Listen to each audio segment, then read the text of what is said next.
오늘 본문의 제목은 두 마음을 품었으니 라는 말씀입니다. 호세아 선지자가 활동할 당시에 북이스라엘은요, 여로보암 2세가 통치하는 시대라고 했습니다. 그리고 이 여로보암 2세가 통치할 시대에는요, 경제적으로나 또 군사적으로 최고의 그런 전성기를 맞이하는 시기였죠. 어찌 보면 참 하나님께서 이 여로보암, 이 가증한 여로보암인데도 불구하고 하나님께서 이 민족을 이렇게 축복하시는가? 그래도 하나님 말씀대로 잘 살았다라고 아마 생각하게 만든 것이죠.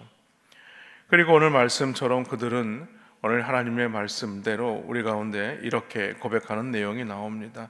열매를 많이 맺는 무성한 포도나무다. 그러나 1절 하반절에 보면요, 이들을 향하여서 하나님이 하시는 말씀이 무엇입니까? 그 열매가 많을수록 재단을 많게 하며 그 땅이 번영할수록 주상을 아름답게 한다라고 얘기하죠. 그러니까 열매를 많이 거두면 거둘수록 우상을 위한 재단이 늘어날 뿐이라는 거예요. 번성하면 번성할수록 이스라엘이 우상 숭배로 가득하게 된다는 것입니다. 그뿐만이 아니죠. 그 땅이 아름다울수록 이 헛된 신들을 위한 이 돌기둥만 세워질 뿐이라는 말씀입니다. 그런데 하나님은 이스라엘 향하여 뭐라고 말씀하냐면 하나님께서 옮겨 심고 자라게 하신 포도나무다. 물론 이스라엘 백성들도요, 처음에는 그러한 사실에 대해서 잘 알고 있었습니다. 자신들이 풍성한 소출을 맺을 수 있었던 것은 이것은 하나님께서 우리 가운데 베풀어 주신 은혜요 축복이다라는 것이죠. 그러나 시간이 지나자 생겨난 것이 무엇입니까? 오늘 제목처럼 두 마음을 품게 된 것입니다. 하나님의 은혜를 생각하는 것이 아니라 거짓된 마음을 품게 된 것이죠. 그래서 나타난 현상이 무엇이냐면 바로 이 풍요의 신인 이 바알이 우리를 축복한 것이다 라는 어떤 생각을 가지게 된 것입니다. 더욱 심각한 것은요, 이들의 행위가 계속되면 계속될수록 악한 죄만 쌓여가게 되었다는 것이죠. 그래서 은혜의 열매를 맺는 것이 아니라 결국에는 죄의 열매를 많이 맺게 되었다라는 말씀입니다. 그러고 보면요, 오늘 우리 신앙생활에서 가장 우리가 주의해야 될 것이 있습니다. 오늘 말씀을 보면서 생각되게 드는 것이 무엇이냐면 우리의 마음이 변하는 것입니다.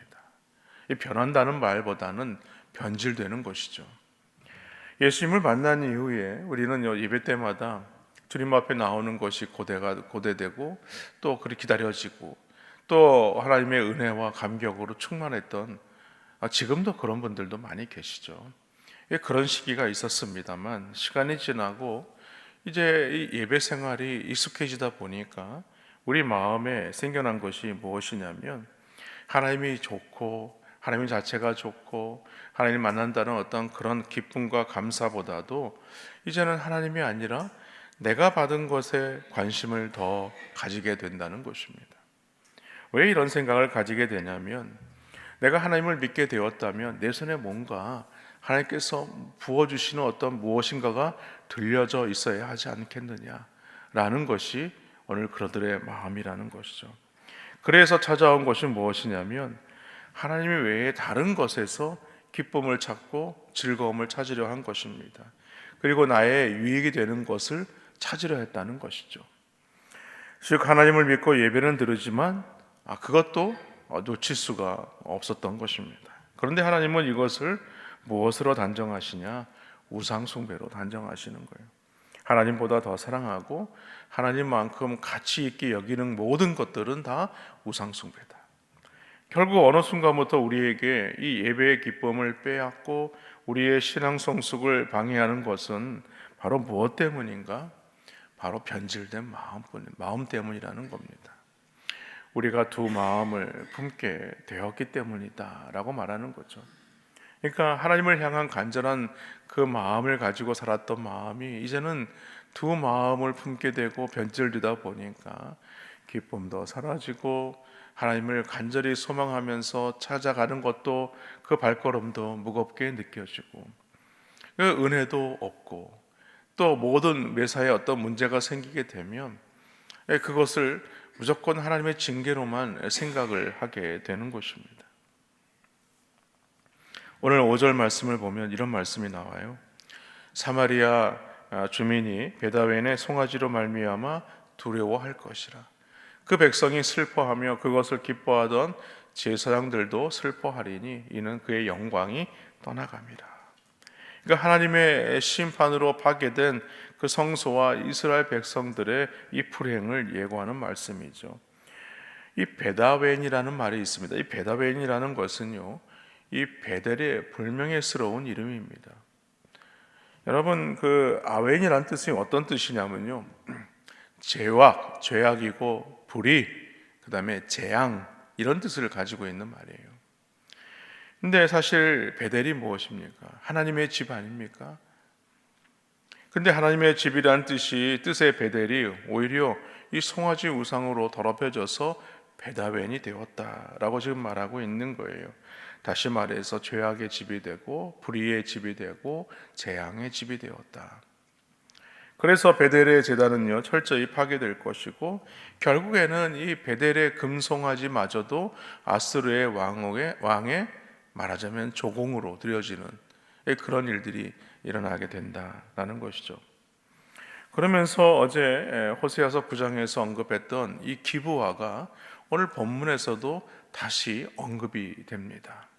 오늘 9절 말씀에 보니까 이스라엘아 내가 기브와 시대로부터 범죄하더니 지금까지 죄를 짓는구나. 그러니 범죄한 자손들에 대한 전쟁이 어찌 기브와에서 일어나지 않겠느냐. 이 본문의 말씀은요 사사기 19장에 나와 있는 사건을 말합니다. 나중에 한번 사사기 19장을 한번 보시면 좋을 것 같아요.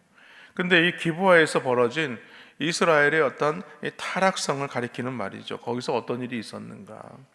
이 극악무도한 기브와 사람들로 인하여서 전 이스라엘과 이 베냐민 지파가 전쟁을 벌이게 되죠. 동족 상잔의 비극입니다. 그런데 여러분 생각해 보십시오. 베냐민 지파가 인원이 많습니까? 11 지파와 한 개 지파가 전쟁을 벌이니 그 한 개 지파가 감당이 안 되죠. 결국에는 이 베냐민 지파의 남자들이 거의 다 몰살이 됩니다. 그러니까 베냐민 지파가 멸망 직전까지 갔었다는 그 사실을 오늘 상기하는 말씀입니다. 그런 것처럼 오늘 이스라엘도 이와 같이 멸망을 당하게 될 것이다. 이 말씀이죠. 그러면서 오늘 이스라엘에게 이 두 가지 죄가 걸린다라고 말합니다. 이 앞에서도 말씀을 드렸지만 이 두 가지 죄가 뭐냐? 하나님을 버리고 왕을 세운 것. 그러니까 왕은 하나님께서 기름 부어 세워지는 자들입니다. 제사장들도 그렇고요. 그런데 자기들이 마음대로 왕을 세웠다는 거예요. 그리고 오늘 그 송아지 우상을 이 베다웬에 세웠다는 거예요. 이거는 이스라엘의 음행을 말하는 것이고, 하나님을 버리고 자기 소견대로 행하는 삶을 살았다라는 것을 말씀하는 것입니다. 그러면서 하나님은요 북이스라엘을 무엇에 비유하고 있냐면 완악한 암소로 비유를 하고 있어요. 그래서 결국에는 이방의 노예가 될 것이다 라는 것을 말씀합니다. 그러면서 11절 하반절에 보면 이런 말씀이 나와요. 유다가 밭을 갈고 야곱이 흙덩이를 깨트리리라. 유다가 밭을 갈고 야곱이 흙덩이를 깨트리라는 것은 바로 이 남유다와 북이스라엘을 지칭하는 것입니다. 그러니까 결국에는 북이스라엘은 아수르에 의해서 멸망을 당하고 남유다는 바벨론에 의해서 멸망을 당하게 될 것이다 라는 것을 말씀하는 것이죠. 그런데 그러한 공고한 날이 단순히 고통과 저주의 멸망으로 끝나지 않는다는 것을 오늘 말씀하죠. 이스라엘의 나라가 멸망하고 비록 이스라엘 백성들이 이방 나라의 포로로 끌려가게 되지만 그것은 바로 어떤 계기가 되느냐? 이 묵은 땅을 기경하는 그런 계기가 된다라고 말합니다.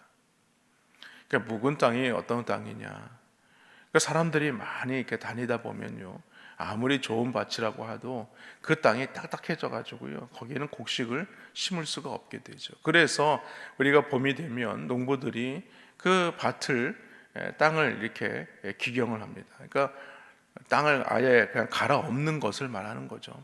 갈아엎어서 그 땅이 부드러워지도록, 그 씨앗을 파종할 수 있도록, 씨앗이 거기에 뿌리를 내릴 수 있도록 하는 것이 바로 기경입니다. 오늘 12절 말씀에 보니까 너희가 자기를 위하여 공의를 심고 인애를 거두라.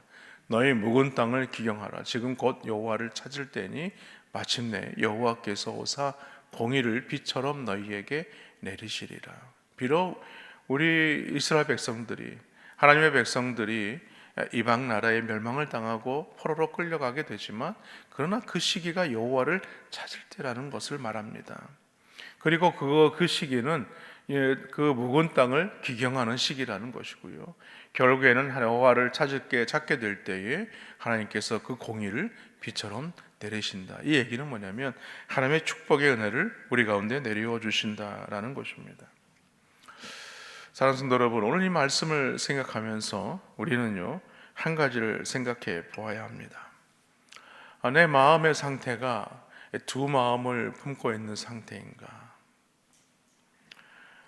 아니면 내 마음의 상태가 진정으로 하나님을 온전히 바라고 살아가는 상태인가? 만약 그렇지 않다면 오늘 말씀처럼 바로 이 기경해야 될 때라는 겁니다. 묵은 땅을 기경해야 된다는 것이죠. 이 기경을 무엇으로 하느냐? 하나님의 말씀과 성령의 은혜로 하는 것입니다.